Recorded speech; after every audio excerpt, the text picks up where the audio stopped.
YCP నుంచి మరొక big shock తగిలింది. వైసీపీ నుంచి అవంతి శ్రీనివాస్ జంప్ అవుతున్నట్టు తెలిసింది. వైసీపీకి గుడ్ బై చెప్పే యోచనలో మాజీ మంత్రి అవంతి శ్రీనివాస్ ఉన్నారు. కొంతకాలంగా పార్టీ కార్యక్రమాలకు దూరంగా ఉంటున్నారు అవంతి. గత ఎన్నికల్లో భీమిలి నుంచి పోటీ చేసి ఓడిపోయారు అవంతి శ్రీనివాస్.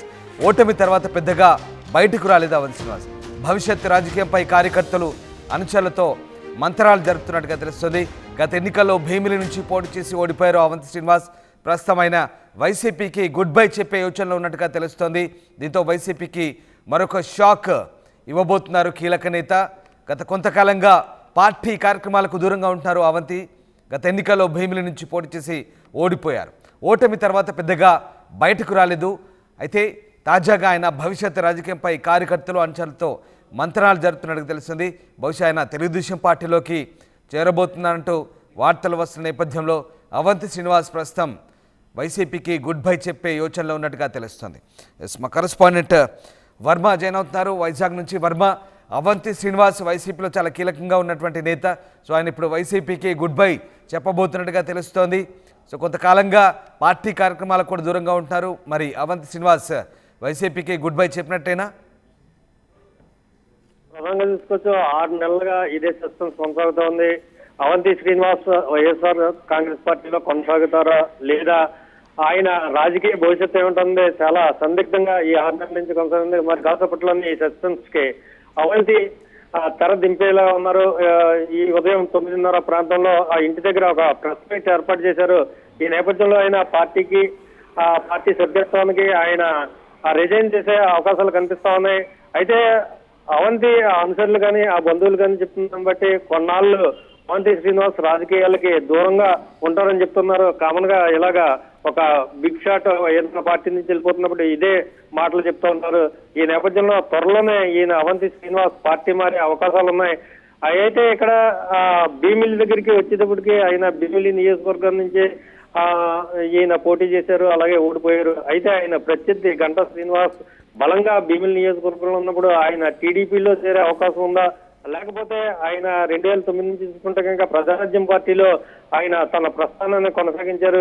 అనకాపల్లి ఎంపీగా తొలుత గెలిచారు. ఆ తర్వాత భీమిలి నియోజకవర్గం నుంచి అసెంబ్లీకి పోటీ చేస్తూ వచ్చారు. ఈ నేపథ్యంలో ఆ పాత పరిచయాలతోటి ప్రజారాజ్యంతో ఉన్న సత్సంబంధాలతోటి జనసేన పార్టీ మొగ్గుతారా అని మాత్రం ప్రస్తుతానికి సస్పెన్స్ ఉంది. మరికొద్ది సేపట్లోనే ఈ సందేహాలన్నిటికీ కూడా అవంతి ఒక క్లారిటీ ఇచ్చే అవకాశం మనకు కనిపిస్తోంది.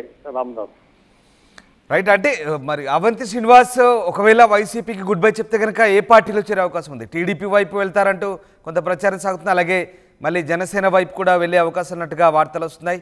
సో పార్టీ క్యాడర్తో పూర్తిగా డిస్కస్ చేశారా? పార్టీ మారితే కనుక ఏ పార్టీలో చేరే ఛాన్స్ ఉంది అనుకోవచ్చు? రామదాస్ మనం ప్రధానంగా చూసుకోవచ్చు, ఈయన భీమిలి ఆయన కార్యస్థానంగా ఇక్కడ రాజకీయాలన్నీ వ్యవహరిస్తున్నారు కాబట్టి అక్కడ బలమైన ప్రత్యర్థి గంటా శ్రీనివాసరావు గారు ఇప్పుడు ఆయన ఎమ్మెల్యేగా ఉన్నాడు. ఈ నేపథ్యంలో అక్కడ ఆ బద్ద శత్రువు అయిన గంటా శ్రీనివాసరావు భీమిలిలో బలంగా ఉన్నప్పుడు ఆయన రాజకీయ మనుగడ ఎలా సాగుతుందని సందేశాస్పదంగా ఉన్న నేపథ్యంలో ఖచ్చితంగా ఈయన ప్రజారాజ్యం నుంచే ఆయన రాజకీయ ప్రస్థానాన్ని ప్రారంభించారు కాబట్టి రాజకీయ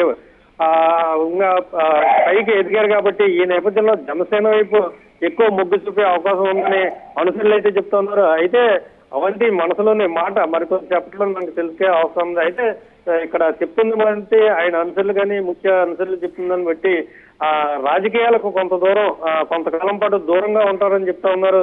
ఈ నేపథ్యంలో మన ఈ సందేహాలందరికీ కూడా మరి కాసేపట్లోనే ఈ సస్పెన్స్ వీడిపోయే అవకాశం ఉంది. Ramdas right. Yes, thank you Varma, thanks for the update. So వైసీపీకి కీలక నేత గుడ్ బై చెప్పబోతున్నారంటే అవునని అనిపిస్తుంది. మాజీ మంత్రి అవంతి శ్రీనివాస్ వైసీపీని వీడే అవకాశాలు కనిపిస్తున్నాయి. గత కొంతకాలంగా పార్టీ కార్యక్రమాలకు దూరంగా ఉంటున్నారు అవంతి. గత ఎన్నికల్లో భీమిలి నుంచి పోటీ చేసి ఓడిపోయిన తర్వాత ఆయన రాజకీయాల నుంచి కాస్త విరామం తీసుకున్నారు. ఓటమి తర్వాత పెద్దగా బయటకు రావడం లేదు. అయితే భవిష్యత్ రాజకీయంపై మాత్రం కార్యకర్తలు అంచనాలతో మాత్రం మంత్రాలు జరుపుతున్నట్టుగా తెలుస్తోంది. అవంతి శ్రీనివాస్ ఏ పార్టీలో చేరతారనే చర్చ అయితే జోరుగా సాగుతుంది. జనసేన వైపు మొగ్గు చూపుతున్నట్టుగా తెలుస్తోంది. మరి అవంతి శ్రీనివాస్ ఎలాంటి నిర్ణయం తీసుకోబోతున్నారు? కార్యకర్తల సలహా సూచన మేరకు ఆయన ఏ పార్టీలోకి చేరబోతున్నారని మాత్రం ఆసక్తి రేపుతోంది.